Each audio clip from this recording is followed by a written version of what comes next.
So I'm Amit, and that's Andrew. We're partners in our agency in Dubai.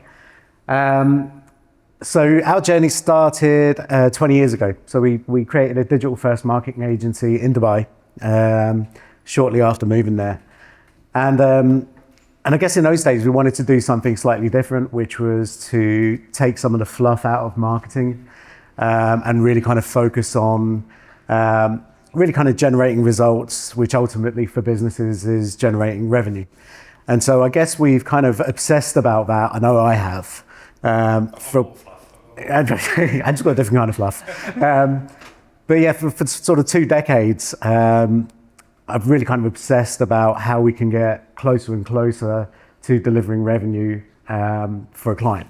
And the main reason being that I think in the kind of agency business, you're always a vendor until you start to really demonstrate the ability to unlock money.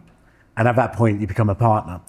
And that's always been the kind of mindset. And every time I feel like we're getting closer and closer and closer and closer with the products we have, something new comes up, which takes us even closer.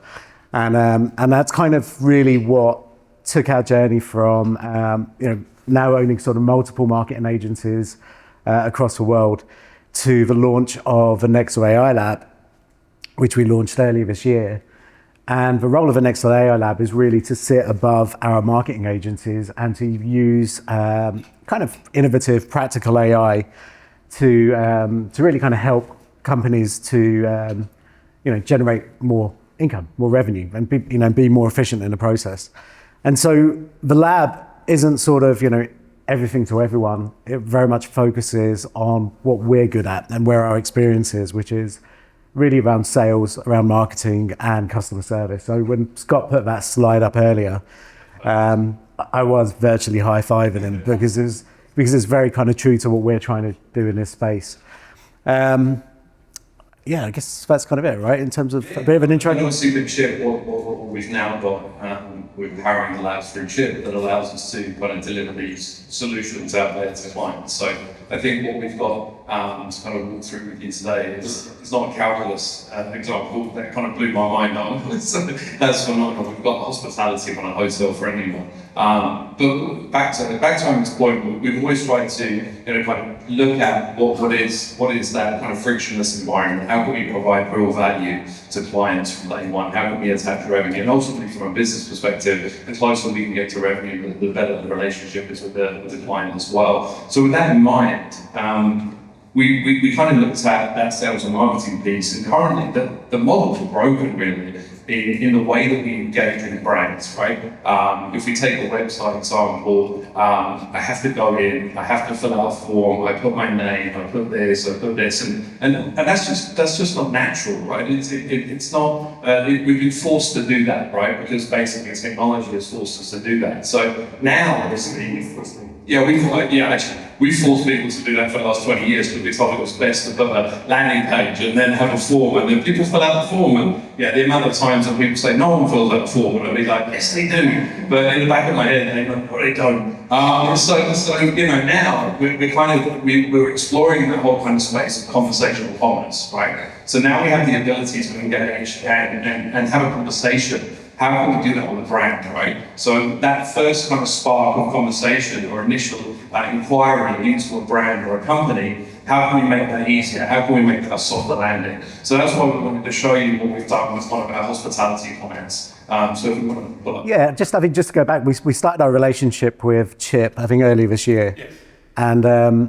And it was really that piece where we knew something wasn't quite right in terms of the process, right? We knew that there was a lot of kind of unnatural behavior, when it came to the conversion piece, and I think Chipp really kind of opened our eyes to how we could actually actively change that, exactly. which is super exciting. And I think just while you're pulling that up, so the demonstration that we've got today is slightly different. It's through WhatsApp. Okay, so in the Middle East and some of the other markets that we operate in, WhatsApp is the dominant communication tool, right? So the ability to kind of interact, engage, with a brand, it's done a lot through WhatsApp. So what we've done obviously is leverage the platform, the Chipp platform, and now we've got the ability to kind of have an immediate conversation and really kind of build a relationship with that brand in your pocket because it sits on the mobile. So this is Rove Hotel.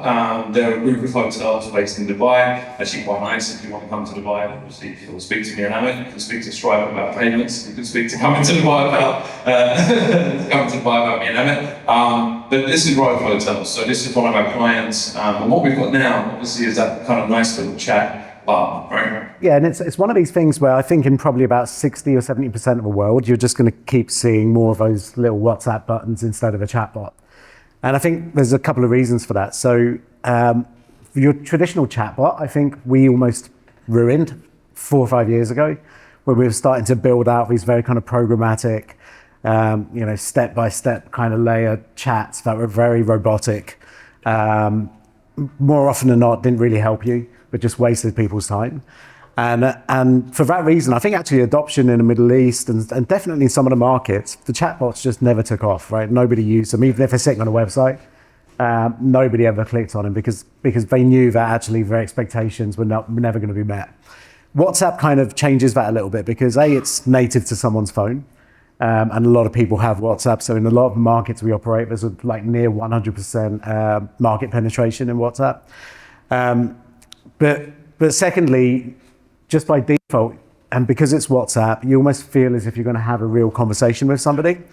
And for that reason, it becomes a little bit more powerful. So I think you saw it on our kind of little website here, where we've got that, where we really want that to be the main sort of call to action. These guys always had, prior to working with us, they had a WhatsApp icon, but it was in the most kind of horrible green possible because they didn't want people to click on it. They wanted to be able to offer that as a sort of customer engagement tool, but actually weren't really geared to deal with it in a professional way. So we kind of worked with them and sort of changed that. So, I mean, so basically what happens, obviously, this is the web version. So I open up WhatsApp here and suddenly we can just start asking questions. So if I don't know anything about Dubai, I can just say like, hi, I'm coming.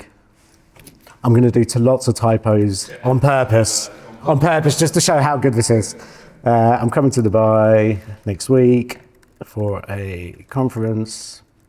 Where should I stay?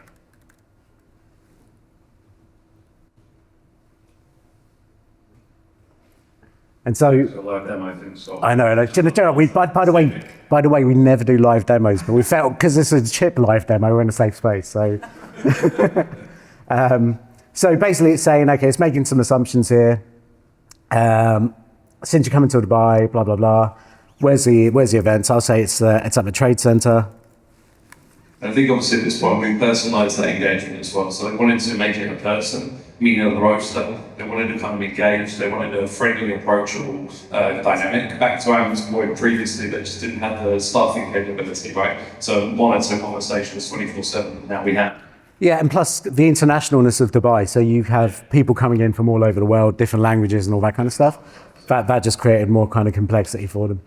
So this is suggesting the Rove Trade Center, which is kind of next door. So, okay, great. And this is where the conversational piece comes in. So if I say, right, I'm coming on Sunday, can you, let's have dinner. Coming on Sunday for 4 nights, just me. How can I book? What we're trying to do here is replace that kind of dreaded form that we've all used to book a hotel room, right? Which hasn't changed in probably 20, 25 years. And you'll remember because like he's much older than I am. But basically,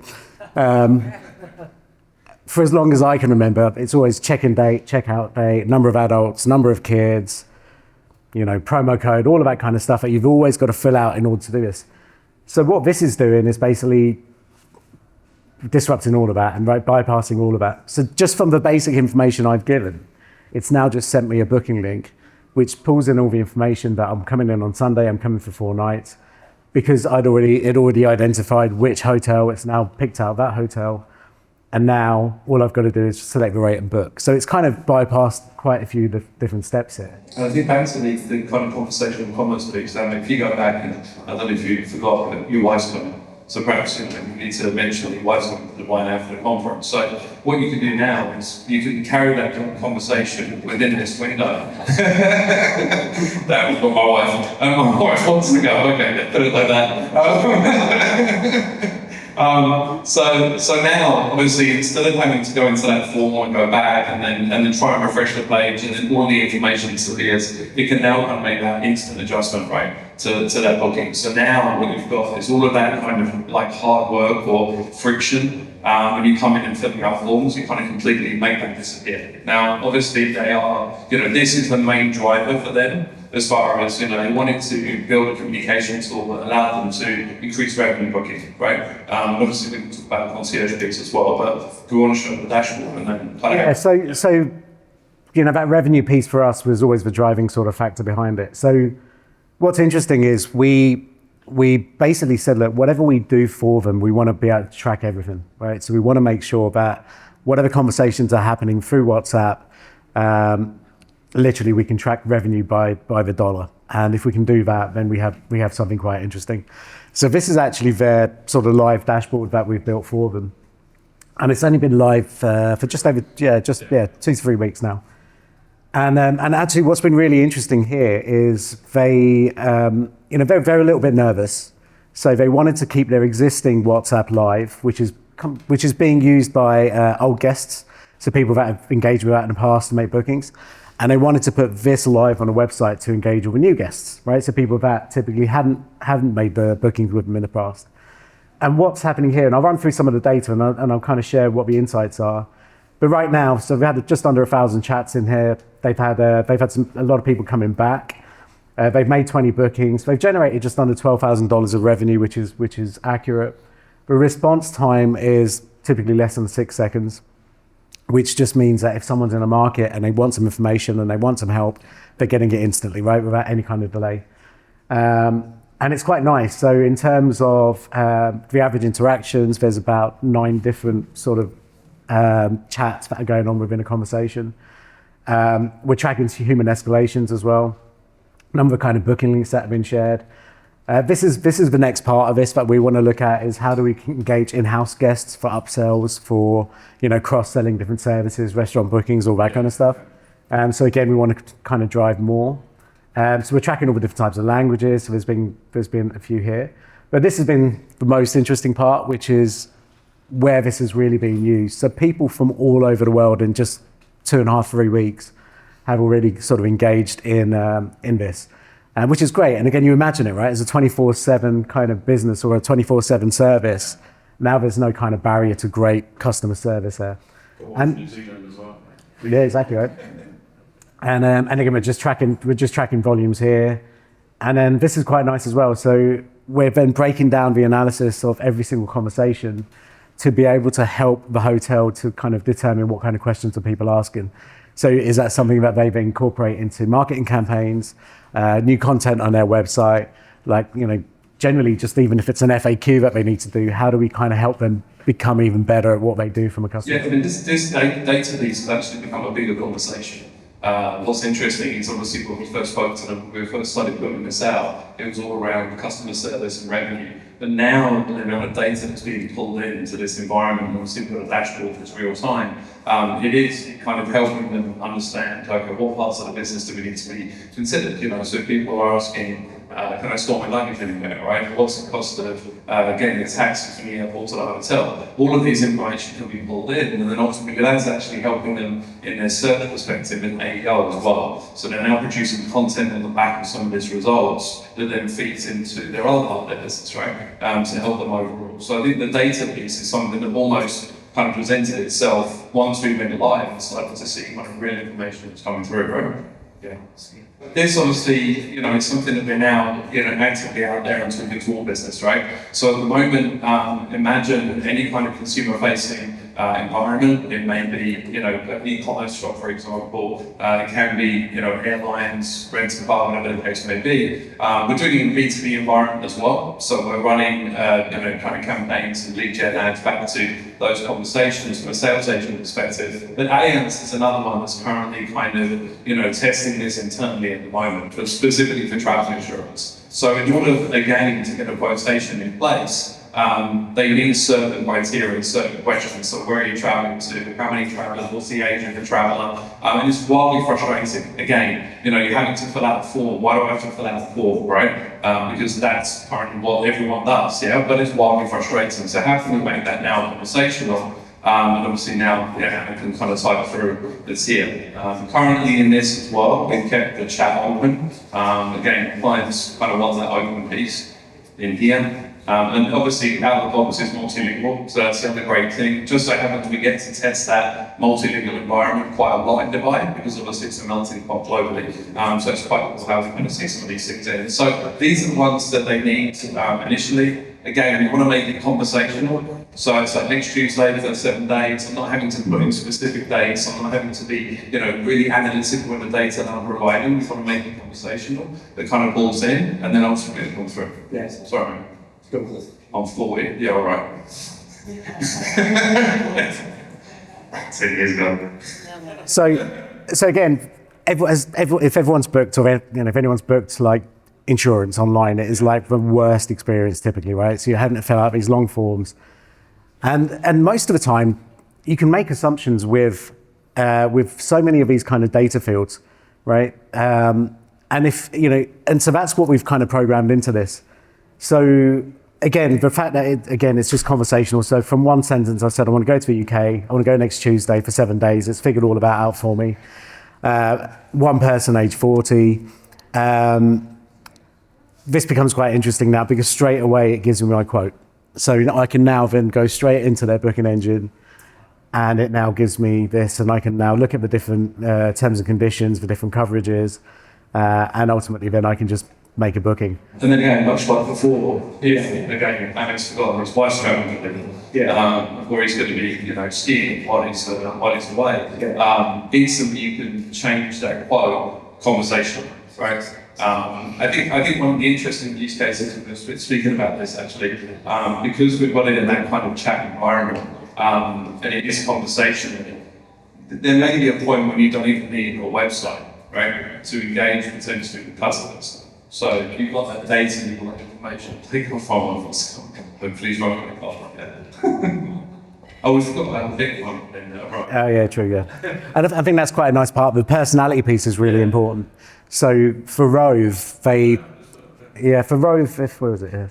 Yes, if I said, all right, sorry, can I pay by Bitcoin?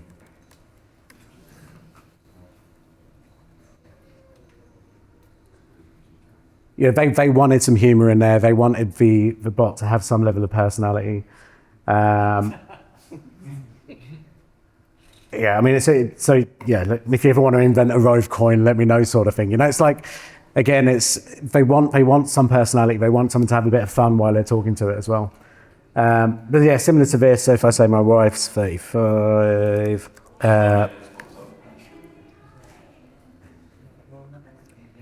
Yeah, so straight away it just updates my quote. It now includes my golf cover, includes my wife in there now. And again, just the whole experience just completely changes, right? So, and again, this works great from a web chat perspective, but also from a WhatsApp perspective. And what we're trying to do is create that stickiness, right? So in terms of, imagine, like we spoke very much earlier about things being broken.